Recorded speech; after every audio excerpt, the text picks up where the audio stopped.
Hello everyone, কেমন আছো তোমরা সবাই? আশা করি তোমরা খুব ভালো আছো, সুস্থ আছো। আজ 17ই আগস্ট আর আজকে ছিল মনসা পুজো। তো সেই উপলক্ষে বুলটি দিদিদের বাড়ি এসেছিলাম। ওদের বাড়িতে প্রতি বছর মনসা পুজো হয় আর প্রথা অনুযায়ী প্রতি বছর ওদের বাড়িতে পাঠা বলি দেওয়া হয়। চলুন ওদের মন্দিরটা আপনাদের আগে দেখিয়ে নিয়ে আসি। এখানেই মনসা পুজো করা হয়।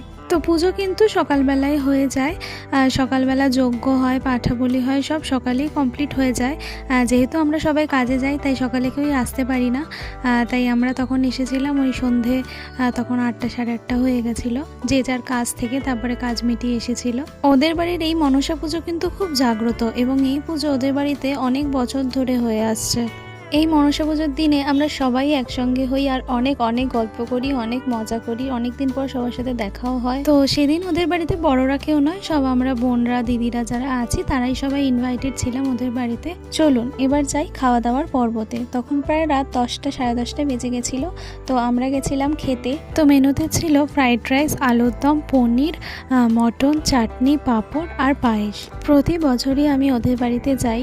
ওদের বাড়িতে প্রতি বছর পোলাও করা হয়। তো এই বছরই করা হয়েছিল ফ্রাইড রাইস। প্রতিটা রান্নাই খুব ভালো হয়েছিল আর খেতে অসাধারণ সুস্বাদু হয়েছিল।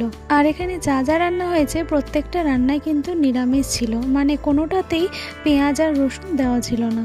তো কাদের কাদের বাড়িতে মনসা পুজো করা হয় আমাকে কমেন্টে জানিও। আমাদের কারোর বাড়িতেই মনসা পুজো হয় না, শুধু এই বুলটিদের বাড়িতেই হয়। তো তাই ওদের বাড়িতে সেই উপলক্ষে আসা, আর হয় অনেকটাই বড় করে হয়, অনেক লোক খাওয়া দাওয়া করে। আর যদি ভিডিওটা ভালো লাগে অবশ্যই কিন্তু একটা লাইক কমেন্ট করবেন আর আমার চ্যানেলটা কিন্তু সাবস্ক্রাইব করতে একদমই ভুলবেন না।